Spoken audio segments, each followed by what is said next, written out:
Phone tapping case రాష్ట్ర రాజకీయాలను షేక్ చేస్తున్న తరుణంలోనే మరో సంచలన పరిణామం చోటు చేసుకుంది. మాజీ మంత్రి ఎమ్మెల్యే హరీష్ రావుతో పాటు టాస్క్ ఫోర్స్ మాజీ డీసీపీ రాధాకిషన్ రావులపై తాజాగా పంజాగుట్ట పోలీస్ స్టేషన్లో కేసు నమోదైంది.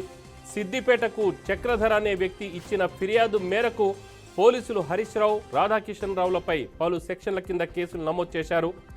గత సార్వత్రిక ఎన్నికల సందర్భంగా తన ఫోన్ను హరీష్ రావు, రాధాకిషన్ రావు ఆదేశాల మేరకు ట్యాప్ చేశారని చక్రధర్ తన ఫిర్యాదులో వెల్లడించారు.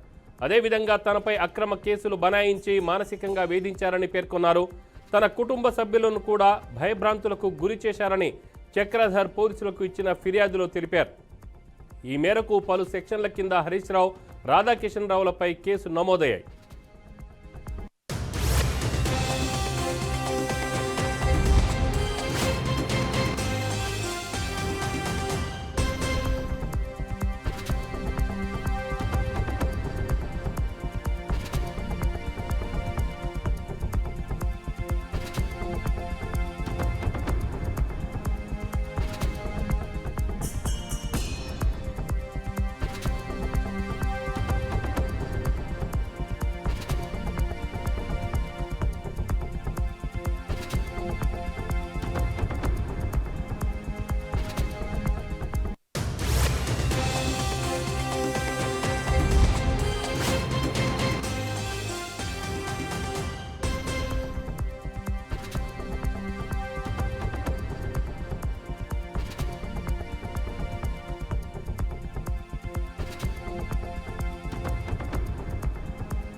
బ్రేకింగ్ న్యూస్ చూస్తున్నాం. ఫోన్ ట్యాపింగ్ కేసు రాష్ట్ర రాజకీయాలను షేక్ చేస్తున్న తరుణంలోనే మరో సంచలన పరిణామం చోటు చేసుకుంది.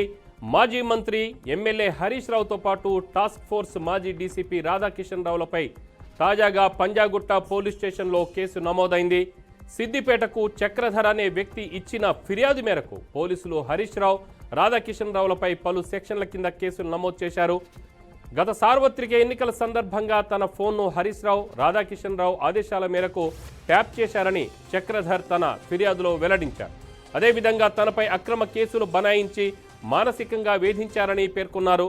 తన కుటుంబ సభ్యులను కూడా భయభ్రాంతులకు గురి చేశారని చక్రధర్ పోలీసులకు ఇచ్చిన ఫిర్యాదులో తెలిపారు.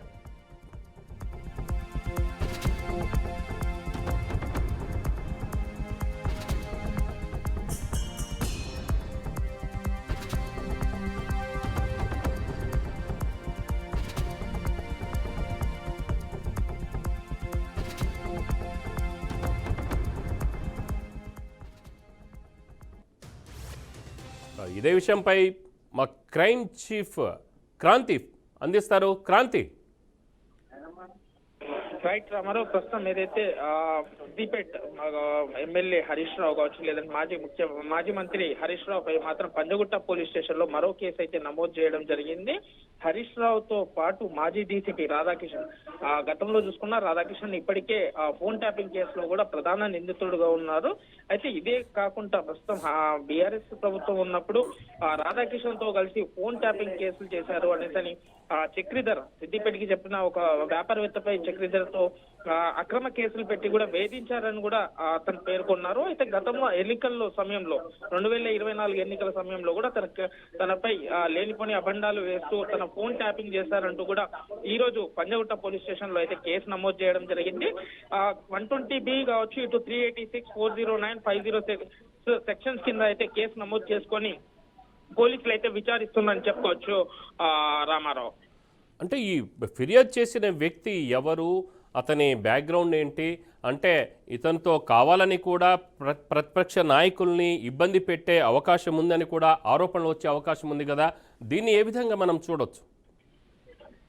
రైట్ రామారావు, ప్రస్తుతం ఏదైతే ఎందుకంటే కేసు నమోదై కూడా ఇన్ని రోజులకు ఇప్పుడు పంజగుట్ట పోలీస్ స్టేషన్ లో కేసు నమోదు కావడంపై కూడా కొంత ఉత్కంఠంగానే ఉంది అని చెప్పుకోవచ్చు. అయితే ఫోన్ ట్యాపింగ్ కేసులో, ఎందుకంటే ఇతను ఎన్ని రోజులు భయపడి ముందుకు రాలేదా, లేదు అని అంటే ఇతర రాజకీయ కుట్ర ఏమైనా ఉందా అన్న కోణంలో కూడా పోలీసులు అయితే దర్యాప్తు కొనసాగుతుందని చెప్పుకోవచ్చు. ఎందుకంటే ఈ రోజు ఉదయం పంజగుట్ట పోలీస్ స్టేషన్ లో కేసు నమోదైన తర్వాత అనంతరం తను ఒక సిద్దిపేటకి చెందిన ఒక వ్యాపారవేత్తగా మాత్రం పోలీసులు గుర్తించారు. మరిన్ని పూర్తి వివరాలు పోలీసులు అయితే దర్యాప్తు కొనసాగుతుందని చెప్పుకోవచ్చు Ramarao. Right Kranti, thank you.